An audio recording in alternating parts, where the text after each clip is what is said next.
So, we're live. Welcome everybody again to another episode of Westpark Live. Very interesting guest with me here. Now, pal of mine, Colin from the Movement Clinic, resident specialist sports injury therapist. How are you, Col? Good, Limo. Good. How are you, man? Good, taking over. Again, as I was saying to you, I was saying to myself earlier, I said, how am I going to introduce Colin, which isn't a hard thing to do, really. But I just reflected back on the last time I was with you. And you know I have a shoulder that's been rehabilitated and it's coming on 99%. Brilliant. A lot of it's down to yourself. You've done some great work. But the last rub I had with you, the last treatment, the heat, the flexibility, the range of motion, which I know we're going to talk about, very important when you're recovering. But I walked away saying, that fella's a great pair of hands enough. You know what I mean? He could play for the Lily Whites. Is that apt? Yeah, if we could run, Liam, yeah. If I had the legs on me. Yeah. Maybe. Yeah. How long are you here, Colin? It could be, it's quite a while. Yeah, I'm here 8 years now, Liam. Yeah. I was living in London and I got in touch with Kev. I'd known Kev through Lizzie. Yeah. And I just dropped him an email. I'd always wanted to come home and work for myself, so I dropped Kev an email to see if there was any space available to rent. Chance of my arm, and that's how you do it. On that same week, the room became available. There was someone renting who had then left, so here we are 8 years later. Destiny, eh? Yeah, it worked out great. Yeah, well, it did, because like I think we're working with you 6 years. I am. If ever I've needed any deep pressure help. And I know you've worked with some of my guys. We had you in Fair House once back in the day when they were competing. Yeah. And you were treating people all day. How did the hands stay on? That's good crack. Once you get going, you don't mind it, like, you know. Yeah. But again, you're not a dub. No. Where are you from? I'm a blow-in, Limo. I'm from Cara in Kildare. Just outside. Place is full of those people from Kildare. I think we even have a high-ranking member of the gym here living there. Yeah. Cheek of them. Yeah, a lot of the staff here. Kevin himself. Cheaper houses, it must be like, yeah. What's the traffic like? Rough. Yeah. Monday to Thursday, yeah.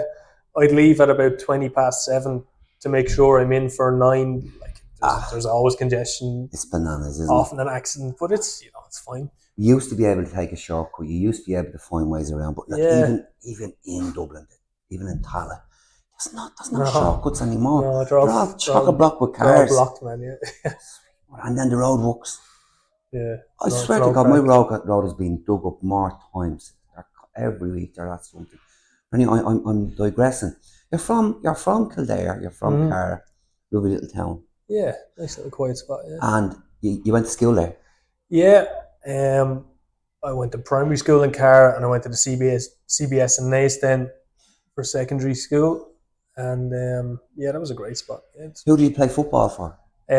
My Gaelic football club was Raheen's, and I played soccer for Belvedere in Dublin when I was a teenager. And quite a good level. I played a little bit of League of Ireland then with a club called Kildare County, which, like a lot of clubs at the time, went bankrupt. But coincided with my need to start working and taking life a bit more seriously. So I didn't continue at soccer then, really, past the age of 21, which I don't really regret, to be honest. I needed to get stuck into work. Would you still tip around now, or would you? I play a bit of GA, a bit with the junior team in the summer where there's no training necessary. That's handy. Just tip away. And then how did you, from school, was this your first port of call? I know you lived in, as you said, you lived in England. Yeah, from school, I did a fitness instruction course at first and started working in a gym in Naas, where I got to know Ger, who's Lizzie's husband.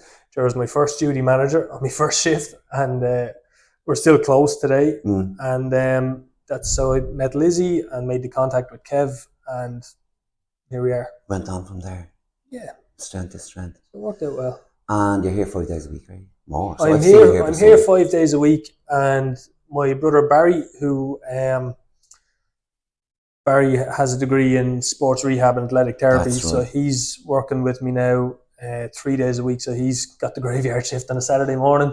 I've been with Barry as well. He's another great therapist. You're serious crew. There's 2 of us here. Like, the gym is big, it's busy, there's Yeah. demand, and provide a good service as best you can anyway, and it should grow organically in a place like this. Yeah. Well, yeah. If you're good at what you do, you got to be good. Like a place like this, as you say, if you're performing, it will happen. Yeah, And should do certainly okay are. in a place like this. If you can't make it work here, Yeah. forget about it. Hang up the hands. Yeah, I think so.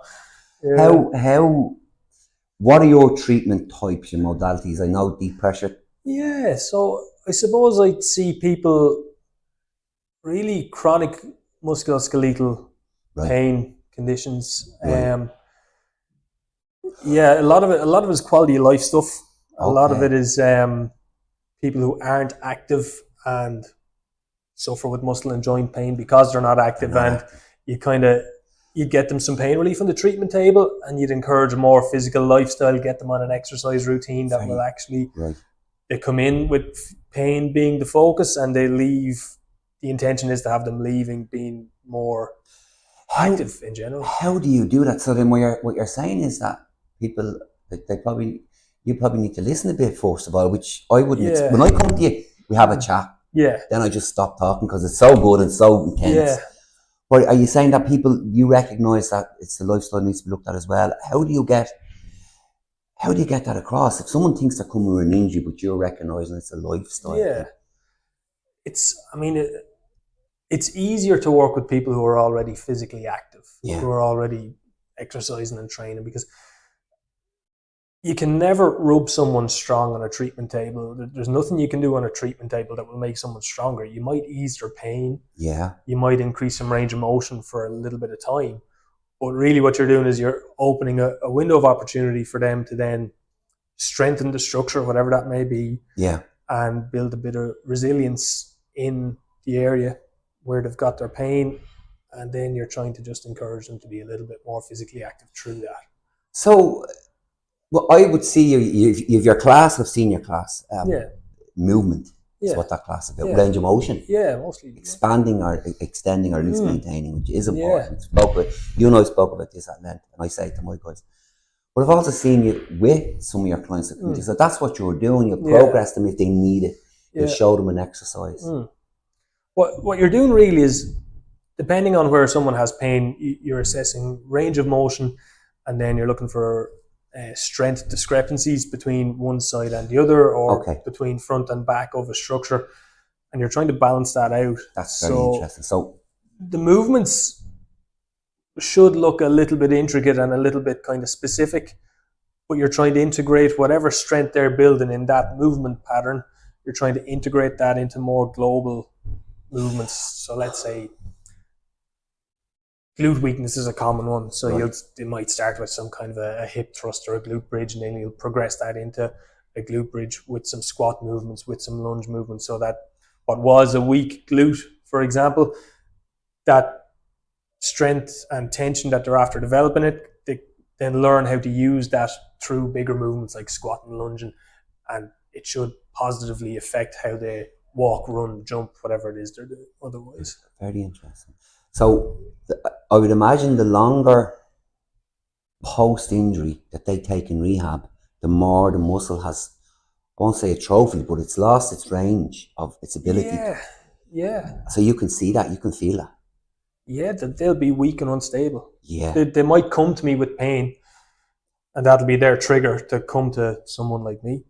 And you'll get them some relief on the treatment table.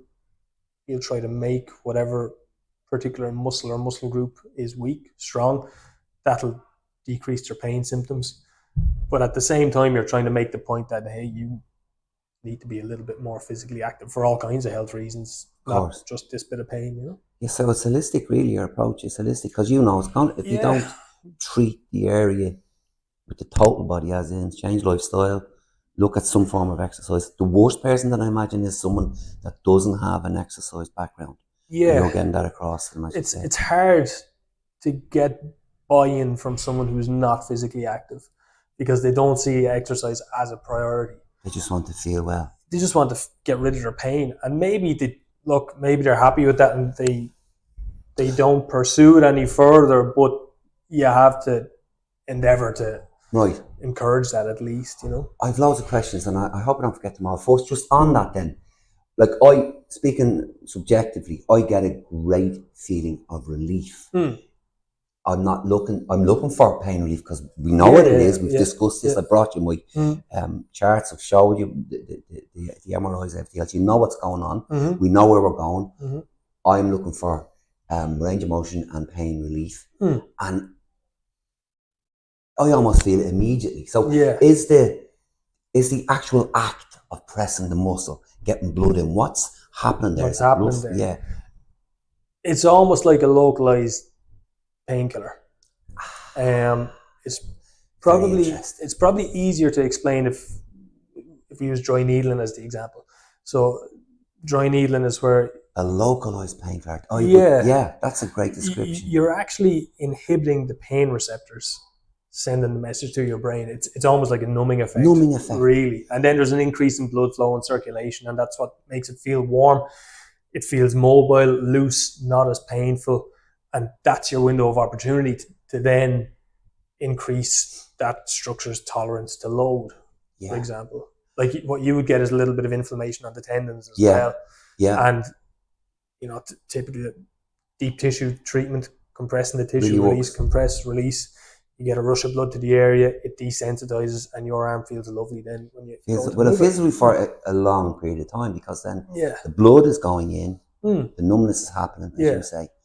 And again, range of motion is important. Yeah. Now, what was the other one in that? Right, so we have the guy and the girl who doesn't work out and doesn't see exercise as the plan. That's a challenge. Then you have the high performers, the athletes who come, like when I was competing, all I wanted to do was, Colin, fix I my know what's shoulder, wrong, I need to go. Yeah. Which, that can be a risk. Yeah, you have to build a little bit of relationship with your client, spend a bit of time listening to them and work accordingly, The likes of yourself, you come in, you're in pain, you need to train, you have a competition coming up, fine. I'd have a lot of the triathletes would come to me who would take part in Ironman and marathons and ultra marathons and mad stuff like that. And a lot of it is that is maintenance treatment, really. So some guys would come maybe in their week off. So one particular client, Keith Joyce, he coaches in Pulse as well. Keith would come kind of once every 4 or 5 weeks on his down week, his deload week. We'll do a full body deep tissue treatment on muscles that would be overworked in triathlon, quads and calves, just cycles and runs, your shoulder and neck deep. I'm jumping because how do your hands hold up? Have you your own tensile strengthening exercises? Do they develop over time? Or? You kind of cheat. It seems harder than it is. Like your hands. I don't know, Colin. In the martial arts, because you said about deep pressure, we've done cover something like that. It's not for this interview, of course, where we call it scraping. But there's a lot of work in the hands, even if you're rubbing yourself. You're rubbing someone, big guys, I've seen you.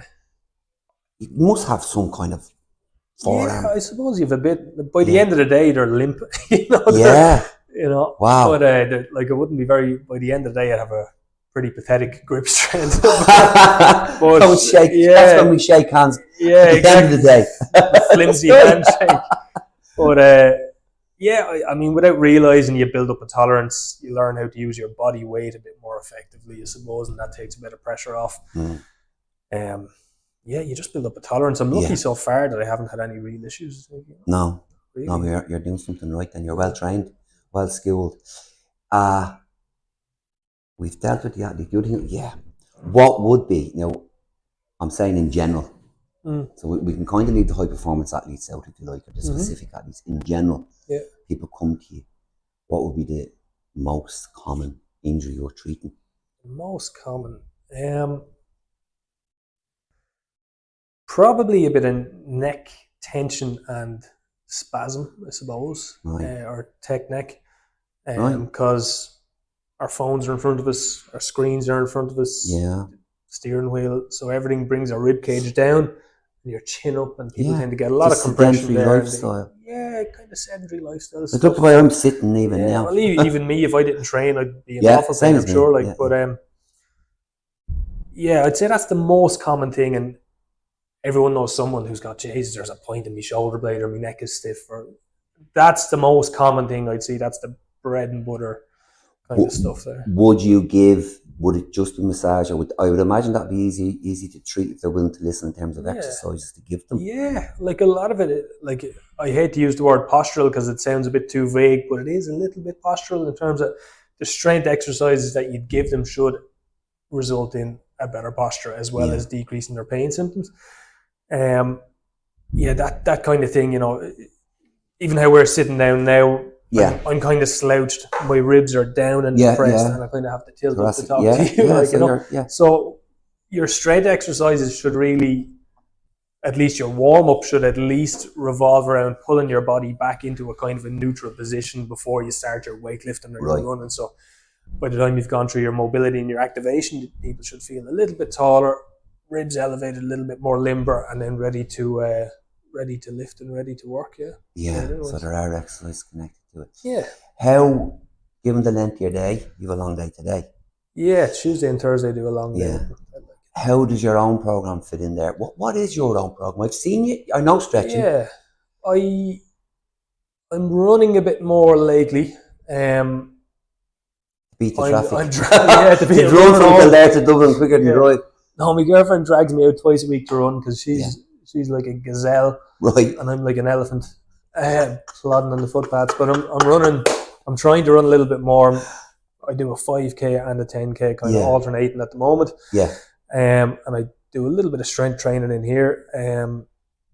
That's kind of it. It's kind of general lifestyle, general aerobically reasonably fit without breaking records and reasonably strong. I'm happy enough with that for the moment. We need the balance, don't we? We can't do too many weights. We need the cardio. We need the aerobics. Yeah, you definitely do. We can then forget about the stretching, which is so I'm lucky in a sense that I do teach that class twice a week. So you get to stretch. It's like a cheat code for me to actually do a bit of mobility. And I do all my stability in my classes, and I love it. And the guys pick up on that. Yeah, they actually say, he does this, I'm doing it. Yeah, I actually think they like seeing me even struggle a little bit. If I'm finding something hard, it normalizes for them, and they think, "Geez, this is difficult," and it is. So they feel like they're definitely seeing that with me.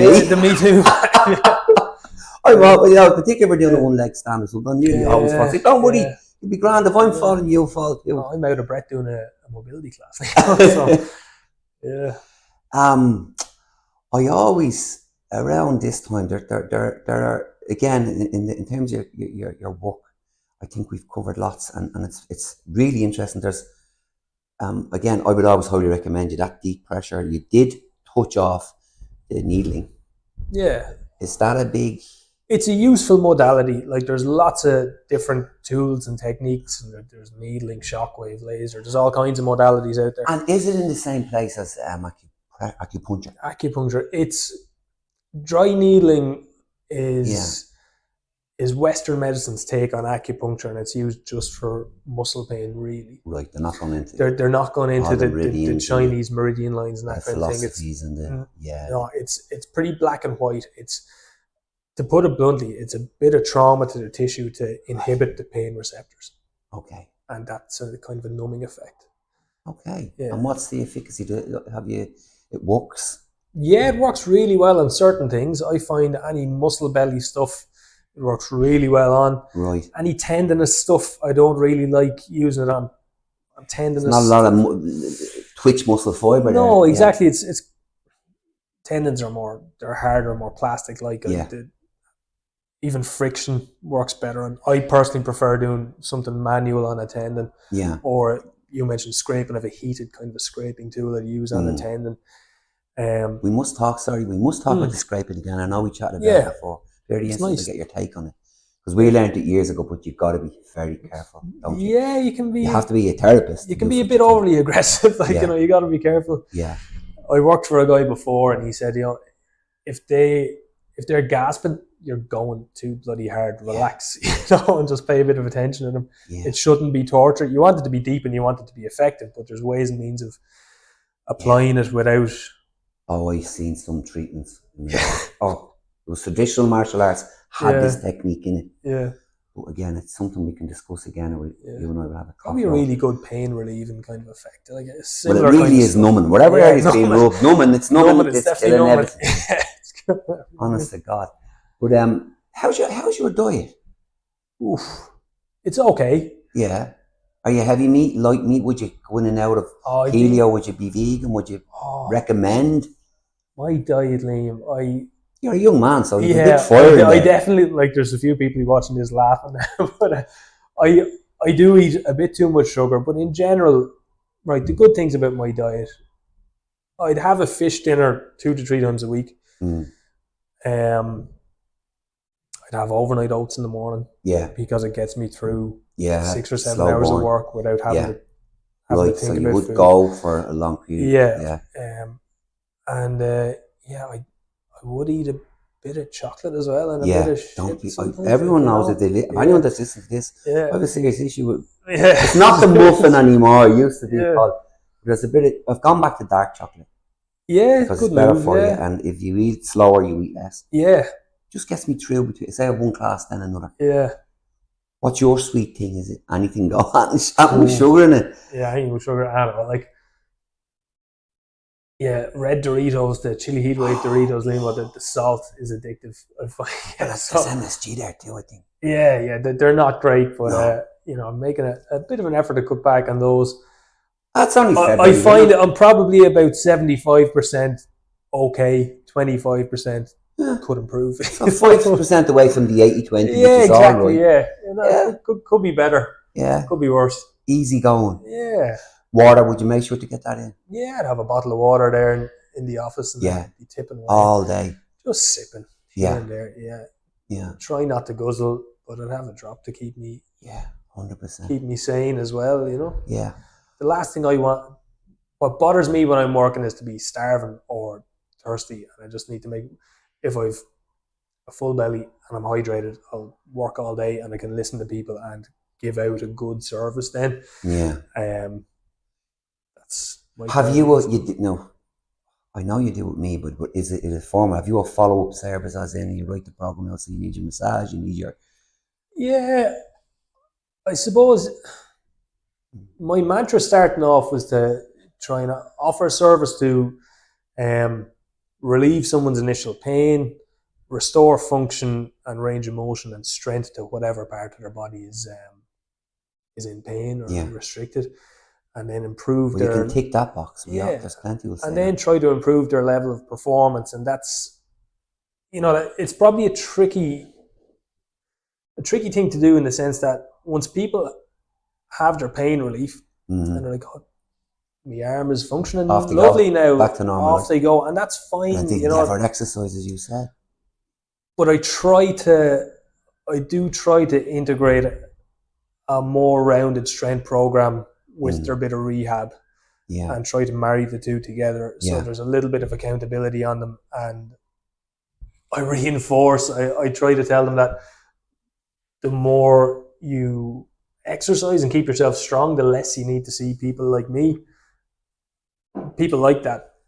And Well, it's honest, it's straightforward, and it's you'll always have honest. business that way because people know you want the best. And I mean, personally, I don't like feeling like I'm being sold to, so I don't push sessions on people. I do actively try to avoid that. Yeah. And leave the ball in the person's court unless they're obviously in need and it's early on in their kind of journey with me. Yeah. But, how, again, I know I've kind of covered most of the areas, but there was someone I wanted to mention because I know he's currently quite prolific, but he's going to be quite high profile, I'd imagine, this boxer. Adam O'Lanion, local fella. He's a world super heavyweight champion at the moment. You haven't watched this young lad? Yeah. He's someone to watch. Yeah, look up Adam O'Lanion in your Instagram. Heavyweight. Yeah. What are you doing with Adam? Well, I'm actually not doing anything with Adam. Barry is treating Adam. Right. Barry, my younger brother who works with me, is working with Adam. And he's just seeing him for maintenance treatments at the moment. Again, like he trains full time. Oh, he's a quality young lad. And he's exceptionally talented. And he's not professionally yet. I think he hopes to go to the next Olympics. Yeah. I think is a reasonable target for him. Yeah. And Barry's doing some maintenance treatments with him. He's no acute injuries at the moment, so it's just maintenance deep tissue massage, neck, shoulder, low back stuff. Tipping up. Hips because he's a boxer, calves because of all the running he'll do. That general maintenance. Yeah. But yeah, he's an exciting prospect and a lovely bloke, a really nice young fella as well. Definitely a lovely kid. Who deserves kind of, looking after. I'm hoping to catch him down here when he's with you. He's a nice chap. He's definitely one to watch, and again, you're doing the work there, so that's going to help for sure. What I always ask people, Col, we've chatted before, I know this, and you have your own tastes, as do I. But in terms of books, podcasts, movies, have you any favourites? Any favourites? Let me see.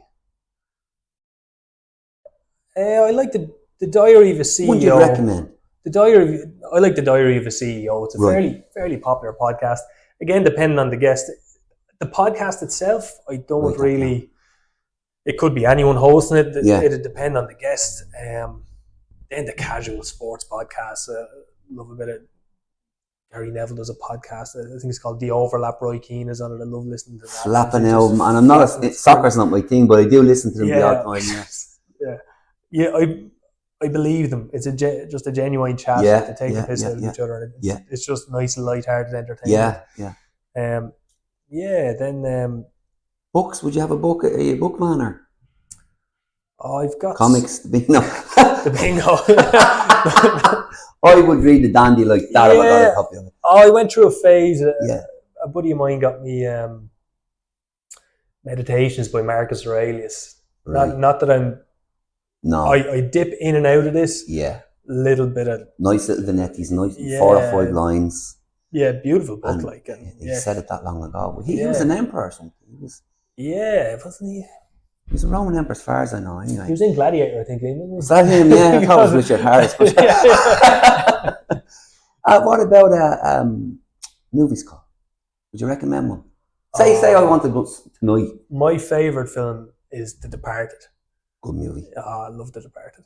Yeah. Nicholson was at his sickest, wasn't he? Yeah. Good movie. DiCaprio's brilliant in it. Matt Damon's brilliant in it. Damon was brilliant. Very good movie.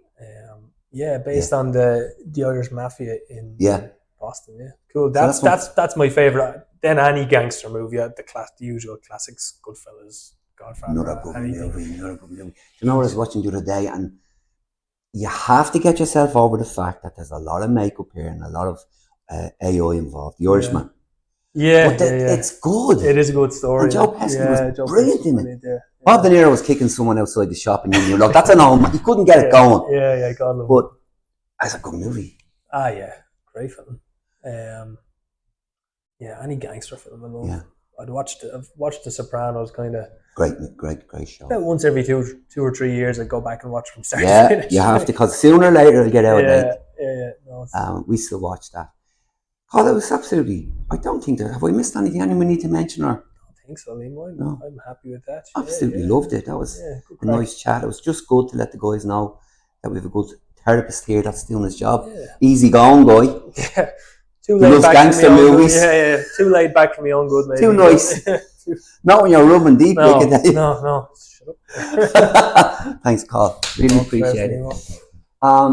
There you go, folks. Thanks to Colin for my guest. Hope you enjoyed our podcast. Looking forward to the next one. Don't forget to tune in to Westpark Fitness podcast. Cheers, folks.